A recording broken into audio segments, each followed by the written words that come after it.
Hello बच्चों, आज का वीडियो में हम देखने वाले हैं अध्याय 10 8 ग्रेड का, है ना, हिंदी का, जो कि कक्षा 8वीं का है। प्राण जाए पर वृक्ष ना जाए। तो ये चैप्टर जो है, इसके आज हम प्रश्नोत्तर देखने वाले हैं। साथ ही में हम देखते हैं सबसे पहले क्या आएगा। सही उत्तर छांट कर लिखिए, मतलब सही विकल्प। ठीक है, फिर देखते हैं हम बिश्नोई समाज ने नियमों की संख्या कितनी है। तो बिश्नोई समाज में नियमों की संख्या कितनी थी? 29। ठीक है, 29। इसका राइट आंसर क्या हो जाएगा? 29। फिर आता है बिश्नोई समाज द्वारा किस लिए आंदोलन किया गया था। तो बिश्नोई जो समाज था, उनने जो आंदोलन क्यों किया था? वृक्षों के लिए किया था। ठीक है, वृक्ष को बचाने के लिए उन्होंने ये आंदोलन किया था। तो क्या आ जाएगा इसका आंसर? वृक्षों के लिए। फिर आता है वृक्षों की कटाई का सबसे आधुनिक दुष्परिणाम किस पर होगा? किस पर होगा? पर्यावरण पर होगा। अगर वृक्षों को काट दिया जाएगा तो पर्यावरण पर दुष्परिणाम होगा ना, जिससे पर्यावरण असुरक्षित होगा, है ना, और हम भी जीवित ना रह पाएंगे।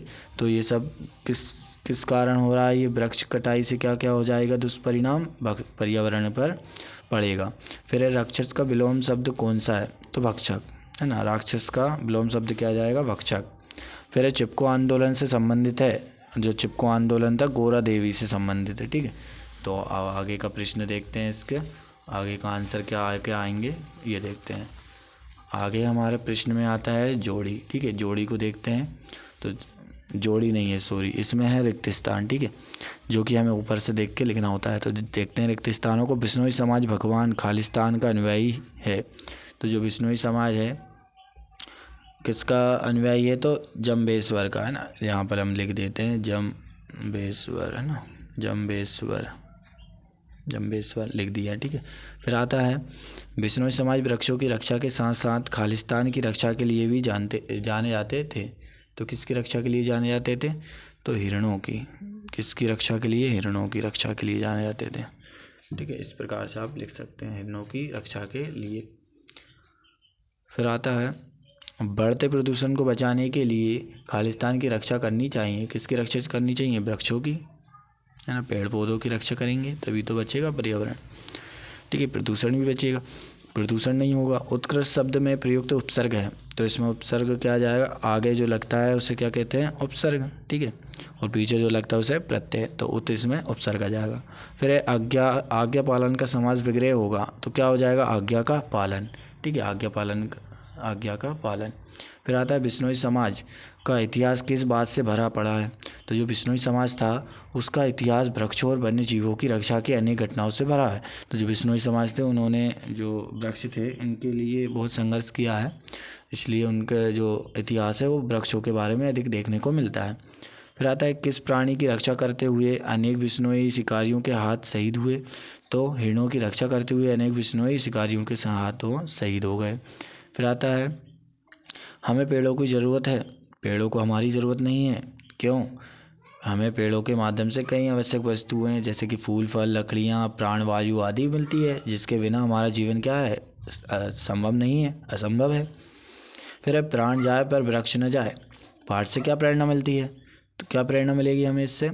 हमें ये प्रेरणा मिलती है कि हमें पेड़ों की सुरक्षा एवं उनकी वृद्धि के उपाय करना चाहिए, क्योंकि वे हमारे जीवन में बहुत उपयोगी हैं। फिर आगे आइए, इसके बाद आता है हमारा लघुत्तरीय प्रश्न। लघुत्तरीय प्रश्न में हम लिखेंगे आप अपने विद्यालय में या आसपास के पेड़ पौधों की रक्षा किस प्रकार करेंगे। तो हम किस प्रकार कर सकते हैं? विद्यालय के समीप रहने वाले लोगों को पेड़ों को किसी भी प्रकार का नुकसान ना पहुंचाने और उनकी सुरक्षा के लिए सहयोग करने को कहेंगे, है ना। सुरक्षा के लिए हम क्या कहेंगे? सहयोग करने के लिए कहेंगे। और क्या कर सकते हैं? उनकी देखभाल कर उनकी व्यवस्था करेंगे। ठीक है, तो ये हम सब लिख सकते हैं। फिर आगे का प्रश्न क्या कहता है? गैर सैनिक होते हुए भी स्वर्गीय निहाल चंद बिश्नोई को भारत सरकार ने शौर्य चक्र से क्यों सम्मानित किया?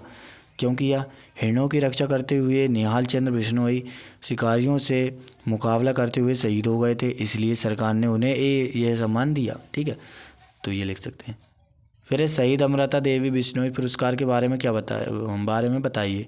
तो शहीद अमृता देवी एवं 362 शहीदों के बलिदान की स्मृतियाँ में वन संवर्धन एवं वन्य प्राणियों की रक्षा के लिए उल्लेखनीय कार्य करने वाली ग्राम पंचायत अथवा संस्था को मध्य प्रदेश का वन विभाग ये पुरस्कार देता है। ठीक है, तो ये पुरस्कार जो वन विभाग होता है वो उनको देता है, ठीक है, मध्य प्रदेश का। फिर आता है अपने आसपास के किसी ऐसे व्यक्ति या संस्था के बारे में उल्लेख कीजिए जिससे पर्यावरण की रक्षा में अपना योगदान दिया हो। तो किसी ने दिया है अपने यहाँ पे, चलिए तो लिखते हैं। हमारे वार्ड के समीप ही एक सज्जन रहते हैं, वे घूमने निकलते हैं तो सड़क किनारे लगे वृक्षों पर राम लिख देते हैं, जिसे देखकर कोई वृक्ष को क्षति नहीं पहुंचाए और पर्यावरण के लिए महत्वपूर्ण वृक्ष सुरक्षित रहे। तो इस प्रकार से आप भी लिख सकते हैं, किसी व्यक्ति को आपने देखा है तो आप उसके बारे में भी लिख सकते हैं या फिर यही लिख दीजिए, ठीक है। उसके बाद आगे का प्रश्न देखते हैं क्या आएगा। दीर्घोत्तरीय प्रश्न है ना, दीर्घोत्तरीय प्रश्न को देखते हैं।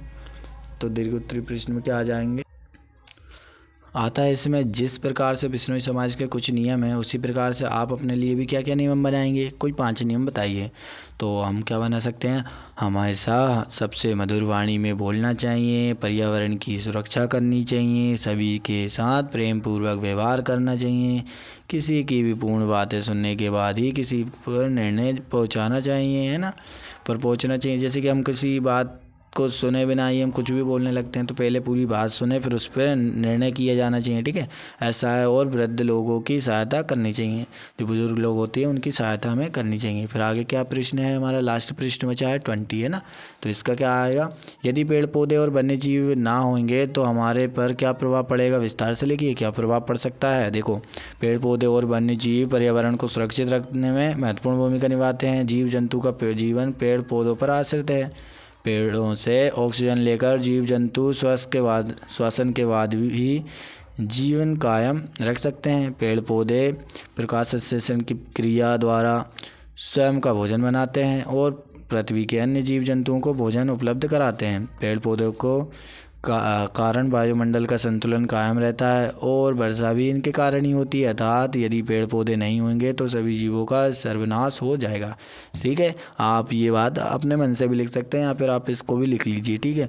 तो जो पेड़ पौधे हैं हमें उनकी सुरक्षा करनी चाहिए तथा उनको नहीं काटना चाहिए। तो हमारा जो 10वां चैप्टर था प्राण जाए पर वृक्ष ना जाए, तो इस पर हमें भी खरा उतरना चाहिए। चलिए तो आगे का चैप्टर हम मिलते हैं नेक्स्ट वीडियो में, और बने रहिए हमारे साथ।